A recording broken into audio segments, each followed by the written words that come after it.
America चाहता है कि सभी लोग एनपीटी को साइन करें और आज से नहीं चाहता, 50 साल से चाह रहा है। इंडिया ने इसको साइन नहीं किया था। Last week, India conducted a series of nuclear explosive tests, reminding us that technology is not always a force for good. India's action threatens the stability of Asia and challenges the firm international consensus to stop all nuclear testing.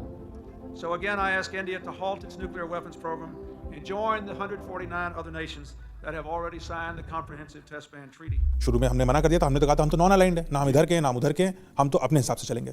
तो हमने नहीं sign किया था और हमने पोखरान 1 किया था 74 में आई थिंक जी। तो India is a non signatory और उसके बाद we are the only non signatory जो ट्रेड भी कर रहा है न्यूक्लियर में 123 हाइट पैक्ट। तो हमें ये स्पेशल प्रिविलेज मिली। लेकिन अमेरिका और इनफैक्ट सारी महाशक्तियां ये चाहती हैं कि कोई भी और शक्ति न्यूक्लियर बम ना बना पाए, पीसफुल न्यूक्लियर करे, बम ना बनाए। पार्ट ऑफ द रीजन ये है कि कंट्रोल करना मुश्किल हो जाएगा हर देश को। अब ईरान के पास न्यूक्लियर वेपन आएगा, अनस्टेबल कंट्री है, तो कहाँ जाएगा न्यूक्लियर वेपन पता नहीं है। लेकिन पार्ट ऑफ द रीजन ये भी है कि इससे अपनी शक्ति दूसरे को देंगे नहीं। मेरे पास हथियार रहेगा, आपके पास नहीं रहेगा, तो मैं शक्तिशाली रहूंगा। तो पार्ट ऑफ द रीजन ये भी है। अब एक चीज़ और दिखाते हैं, ये जो पूरा प्रकरण हुआ वो ये कि कितना इंपॉर्टेंट था भारत को न्यूक्लियर अपना जो आर्म प्रोग्राम था उसको सीक्रेट रखना।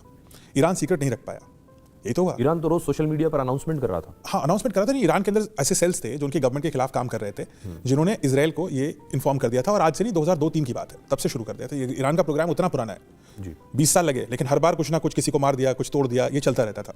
लेकिन India was able to maintain secrecy. और इंडिया की वो सीक्रेसी, क्यों डॉक्टर कलाम मेजर पृथ्वी बन के घूम रहे थे, क्यों हम डेजर्ट में साइंटिस्ट को आर्मी की यूनिफॉर्म पहना रहे थे और सब कुछ एकदम अंडरग्राउंड चल रहा था, किसी को पता नहीं चल रहा था हो क्या रहा है, सैटेलाइट से भी बच रहे थे। वो इंपॉर्टेंट इसलिए था क्योंकि जो हाल जो ईरान को रोकने के लिए पूरी दुनिया और अमेरिका की शक्तियां लग गई, वो शक्तियां हमारे पीछे भी लगती लगी थी उस वक्त। बिल्कुल लगी थी हमारे पीछे, लेकिन उनको एक्जैक्टली पता नहीं था ना कि क्या हो रहा है। शक था, शक के दायरे में तो हम डेफिनेटली थे। अच्छा। कुछ समझ में आ रहा था, वो तो हर बार समझ में आता है, लेकिन एग्जैक्टली नहीं पता था कि क्या हो रहा है, कितना हो रहा है, और फिर थर्मोन्यूक्लियर हो रहा है, यानी हाइड्रोजन बॉम्ब भी हो रहा है। इसका तो किसी ने सोचा भी नहीं था कि इंडिया इतना केपेबल बनेगा। लेकिन कुछ तो आइडिया था, लेकिन चूंकि हम लोग वो सारे प्रिकॉशंस ले रहे थे उनको कंफ्यूज रखने के, so we were able to evade that. Pakistan को ये प्रॉब्लम नहीं थी।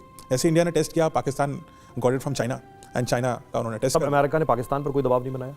अमेरिका ने पाकिस्तान पर दबाव बनाया था। नवाज शरीफ को इनफैक्ट बिल क्लिंटन ने ऑफर किए थे, आई थिंक $4 बिलियन की एड, अगर वो चाइनीज इंपोर्टेड न्यूक्लियर वेपन्स को डिटोनेट करके पाकिस्तान का अपना बता करके ना करें। अच्छा। लेकिन नवाज शरीफ के रेलवे मिनिस्टर ने उस समय बोला था कि नवाज शरीफ चाहते थे कि पैसे ले लें, बम छोड़ दें, लेकिन उनकी मिलिट्री ने नहीं माना ये बात, और उन्होंने कहा नहीं तो करना पड़ेगा। और उस पोजीशन से नवाज शरीफ इतने कमजोर हो गए कि 99 में कारगिल हुआ, जिनके बारे में उनको पता ही नहीं था कुछ, और उसके बाद मुशर्रफ आ गए और नवाज शरीफ ही बाहर हो गए।